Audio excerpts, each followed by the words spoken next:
gusto ng kapatid ko, hindi na. 11 pero wala. Siyempre, yung 7 ngayon. Taas na. Oh, ikakat na namin yung camera. Pag ito kinat namin, bawal nang bumuntang ta cellphone. Will you ever forgive a cheater? For me, oo. Andito tayo sa Makati at magpaparang tayo ulit ng childhood photo. May kasama na naman tayong guest na i-interviewin natin din. Maya. So, hanap tayo ng boys. Tara. Pangalan niyo po? Emil po. Ilang taon na po kayo? 28. May partner? Meron po. Ako, meron. Patay tayo dyan. Ilang years? 10 years na. 10 years na. Ang gagawin niya, may papakita kami na picture ng bata. Tapos re-rate nyo lang siya based sa itsura niya ng bata. Magagalit kaya si ano niyan? Matibay. Matibay na to. Okay lang. Katuwaan lang naman. Eto siya. Yan. Okay. Rate ko na 1 to 10. Tingin mo, anong ano niya? 7. Bakit 7? Cute siya. Ano ba tipo mo sa babae, boss? Matangos ilaw. Ngayon, sir, malalaman mo kung nag-glow up ba. Actually, nandito siya. Tingnan mo, paano siya nag-glow up? Siguro naging mas dalaga lang yan. Mas nag-ayos ng sarili. 3, 2, 1. Ayan. Ayan, dito kayo sa gitna. Hello. Ano masasabi mo? Nag-ano nga, blow up. Kamukha nyo ba? Oh, hawik naman. Ikaw ba yan? Hindi ikaw yan ha. I-rate mo siya ngayon. 7 yung kanina, di ba? 7 na natin. Tumaas. Yung next natin, nakita lang tayo, tas kaway ng kaway. Nag-park. Ako nakamotor eh. Nag-park para lang makasama. Ang problema, di pa niya alam yung gagawin. Baka may jowa rin to. May jowa yung kanina. 10 years, pero ni-rank pre 7. Tumaas pa, naging 8. Matibay, par. Shoutout sa mga matitibay na girlfriend. Shoutout sa pinakamatibay kong tropa, si Api. Sobrang tibay no, kahit tanggalin sa black cookies yun, okay lang. Eto na, si Idol. Magalit sa girlfriend? Ayoko kasi magkaroon ng interruption about dun sa namin. So, alam ko hindi naman, pero ayoko pa rin. Alam nyo, pinag-park namin to. Hindi, okay lang naman. Pinag-park Gusto ko pa lang namin to. maka-encounter po kayo kasi dahil ko kasi yung nakikita tsaka naka-follow ako. Minsan pinupunta ako kayo dun sa may area, lalo na sa Intramuros, pati sa PUP. Yung madadalas namin puntahan. At least nagkita na tayo. Ilang taon na ba kayo? Mag 1 year na. May shoutout mo na lang. Shoutout po kay Tiara Singh. What's your name, bro? Savi. Ilan taon na? 25. May papakita lang kaming girl na childhood photo niya. I-rate mo lang siya. Nagka-partner ka na? Ito yung girl. Ano sa tingin mo, i-rate mo sa kanya? 1 to 10. 10 yung highest. Well, she's pretty, but I think she's prettier now. She's probably mga 11 out of 10. Agad ah. Tingin mo base dyan? Ano na itsura niya? I think she's more mature. She's still pretty. So, nandyan siya. Ano ba ang hinahanap mo sa isang babae? Someone pretty, someone family-oriented. When do you plan na mag-girlfriend? Probably anytime soon. Ready, pare? Antoinette, dirang kanya ng 11. Name, sir? Savi. Shake hands. Sir, nagbago ba? It's 11 out of 10. Anything you want to say kay Ma'am Antoinette? You're so pretty. Siya ba? Okay ba siya sa lalaki? Joke lang. Kasama namin si AJ. magkapatid sila. Mga single, Single. ito meron kaming childhood photo dito. Ira-rank nyo from 1 to 10 and share nyo na rin dahil single kayo kung i-date nyo ba based lang dito sa makikita nyo. Ito siya. Siguro nung bata ako, mga crush ko siya siguro mga 7. Ikaw. Siguro mga 9. Bakit? Pag mga ganyang itsura, grabe yung glow up. Patay ka, kuya. Pasensya na lang, Parang mas, kuya. ano ba ang tipo nyo sa babae? Singkit na magandang umiti, saka laging joyful yung mukha. Morena, tapos nasa 5-footer lang ganun. Sa tingin mo ba ito lang yung basis mo, i-date mo siya ngayon? Hindi pa. Hindi rin. Kasi nandyan yan eh. Napulisan ako. So gawa kayo ng space sa gitna, walang lilingon. Pwede nga lumingon in 3, 2, 1.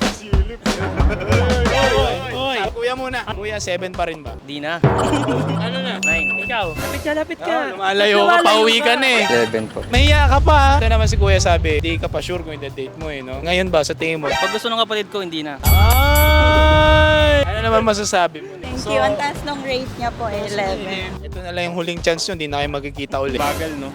11 pero wala. Sasalita pala to. Taka sa IG. Dali, alika dito.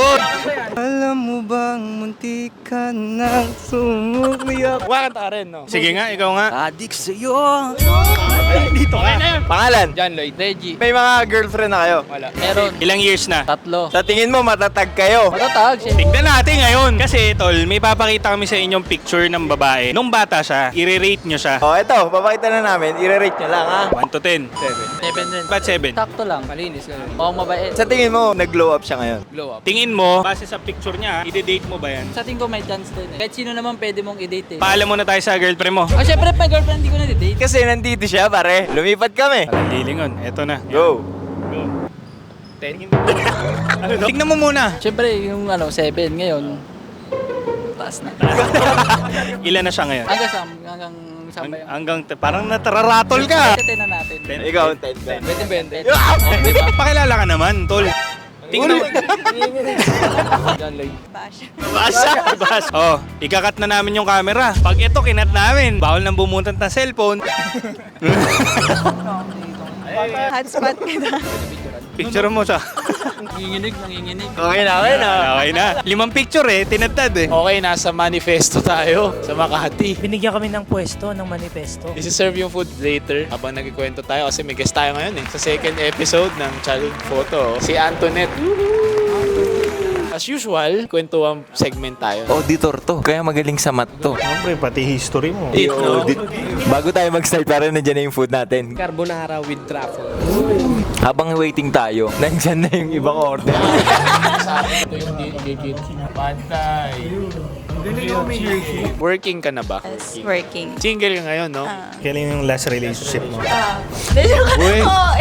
Sobrang fresh naman. 2 years ago. Move on ka na dun sa lalaki. Ilang taong kayo? 5 years. Pwede bang malaman kahit brief lang ano yung reason? Siguro masyadong bata pa kami. Sa school ba kayo nag-meet or? Sa school kami nag-meet. Kung naka-move on ka na, ready ka nang tumanggap ng maniligaw. Oh, ready ka na ba? Hop! Hop. Bago mo sagutin yan, nandiyan na yung food. Grilled chicken. Kung hindi mo pa masagot, may tanong na lang ako. Tingin mo, kailan ba pwede nang tumanggap ng manliligaw after breakup? Ako naman, feeling ko walang ideal time sa pagtanggap or pagpasok sa new relationship. Tingin ko it's the person kung handa ka na or hindi. Pwedeng sa akin, naka-move on agad ako in 1 month, pero sa kanya in 2 years. Depende rin sa relasyon eh. Baka mamaya nung relasyon pa lang. Naka-move on na. Oo. Na-try mo na bang mag-dating app? Ay, hindi pa. Tingin mo, mas genuine ba pag doon galing or mas gusto mo pa rin yung... Iba kasi talaga pag authentic kayong nag-meet talaga. Pero hindi naman ako against sa dating app. Ano ka ba? Stricto ka ba na girlfriend o topakin ka ba? Anong klase kang girlfriend before? Siyempre, kwento ko to. Bida ako eh. Ako naman, hindi ako strict. So ang tanong ko, okay lang ba na alam niyo yung password ng phone ng isa't isa? Hindi siguro siya requirement. Pero okay lang naman magbigay ng password sa isa't isa. Basta alam mo lang yung limitation mo kung ba't kailangan. Depende siya dun sa intention mo eh. Paano pag yung boyfriend mo nagsabi na, okay lang ba tignan ko yung phone mo? O kaya tinignan niya yung phone mo na hindi mo alam? Sa akin, okay lang. Kasi alam ko naman wala akong ginagawang makasira ng relationship namin. Kunwari, nahuli mo. Kunwari, ganyan talaga. Anong gagawin mo? I-compose ko muna yung sarili ko. Paano may compose? I-compose mo muna yung sarili mo. Kasi initially, pag may nakita ka, magbabatuhan lang kayo ng mga masasamang words. Kasi full of emotions ka. Ano yung hardest pill na you had to swallow? Next question. Next question, ang hirap naman. Feeling ko, pag nandun ka na sa part na magsistay ka pa ba or ipaglalaban mo pa ba yung relationship na yun. Pag nasa long term ka na kasi, ang dami niya ng memories, ang dami niya ng pinagdaanan. So, ano ba, saan ka ba nag-hold on? Dun sa memories ba or dun sa tao? So, kailangan mong lunukin yung pride mo. So, lumunok ka na ng pride. Ilang beses na? Isang beses lang. So ang question ko, will you ever forgive a cheater? For me, oo. Pero may limitation. I-forgive mo siya, pero nasa sayo na if i-allow mo pa rin siya magkaroon ng access sa life mo. Forgiveness lang, tapos let go na. Pero pwede ding forgive, pero sige, let's work. Kaya mo yun? Hindi. Forgive lang. Kayo ba? Gumawa ka ng vlog mo. Katatawarin mo pa ba yung babae? Kunyari, nag-cheat na sa'yo. Hindi na. Iwalay na. Wala na. Mahirap eh. Pero hindi mo papatawarin. Mabilis ako magpatawad. Napatawad na kita.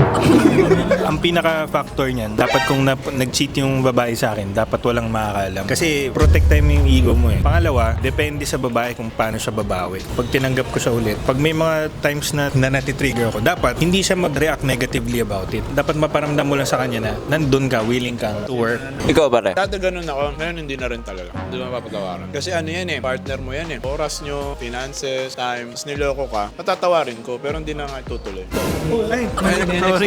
Sorry. Ikaw pre? Oo naman. Malaking diferensya siguro pagkasal at pa lang, girlfriend, boyfriend. Pagkasal kasi may sumpaan na kayo. Ang akin lang, ayoko lang magsalita ng tapos. Kasi pag minsan, pag nandun eh, Iba rin eh, no? Iba rin eh. May mga times kasi na akala ko ayoko, pero Pero pag nandun ka na sa situation. most definitely, mas madaling tanggapin talaga pag accountable yung tao. Tsaka ang hirap timbangin kung nandun ka na ba sa part na dapat ka nang mamili or ilalaban mo pa. Ibig sabihin ba niyan, nag-cheat more than once? Yung mga in-explain niya. Once lang. Sa akin, more than once talaga. Kahit ano pang sitwasyon, di talaga. Talking about cheating, which is red flag. Ano yung red flag na ma-accept mo sa guy? Pag galing sa long term yung guy, paano pag napunta sa yung person na galing sa 11 years or from engaged na? Feeling ko, kaya kong tanggapin naman yun.